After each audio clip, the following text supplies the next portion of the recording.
चाया, तो इसका मतलब क्या है? तुमने भगवत दर्शन किया है, भले तुमको याद नहीं, मातृगर्भ का किसको याद रहता है, पर मातृगर्भ में तुमने भगवान का दर्शन किया।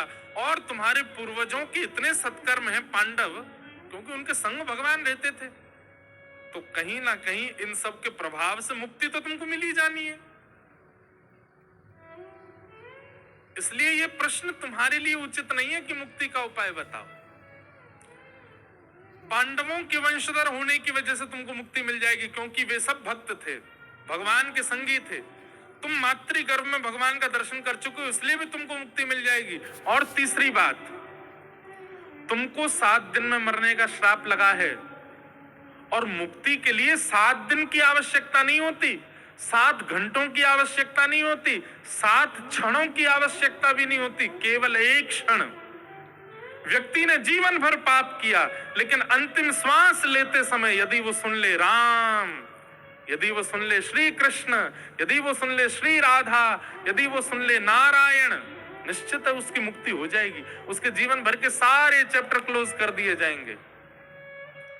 ये एक बहुत बड़ा अद्भुत बात है हमारे यहाँ की, कि जीवन में हमने क्या किया वो सब मायने रखता है, लेकिन अंतिम काल में, अंतिम क्षण यानी अंतिम श्वास में यदि हमने भगवान नाम ले लिया, तो जीवन के भयानक से भयानक पाप भी हों वो सब नष्ट माने जाते हैं। लेकिन ये सुनने में जितना सरल है उतना ही कठिन है। क्यों?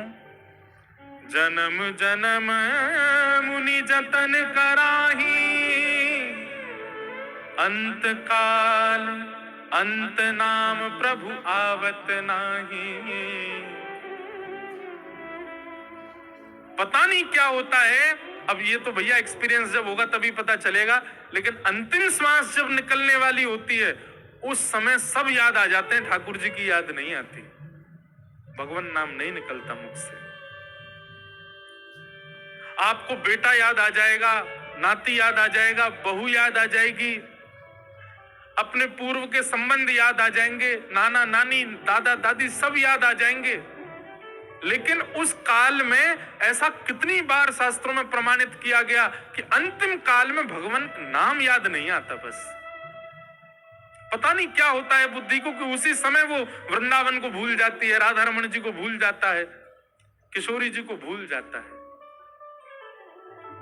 इसीलिए हमारे यहां कहते हैं क्या, इतना नाम जप करो, इतना किशोरी जी को ध्याओ, इतना वृंदावन जाओ, इतने संत जनों की प्रार्थना करो, इतनी रज माथे से लगाओ, इतना यमुना का दर्शन करो, इतना ब्रज को अपने चित्त में बसा लो कि बाकी सब भले भूल जाएं, ब्रज नहीं जावे चित्त से, सदा ब्रज की स्मृति बनी रहे। इतना आपने यदि जीवन भर में किया होगा, संख्या से अधिक मात्रा यदि पहुंच गई होगी, तो अंतिम काल में ब्रज याद आ ही जाएगा, श्री कृष्ण याद आ ही जाएंगे, किशोरी जी याद आ ही जाएंगे।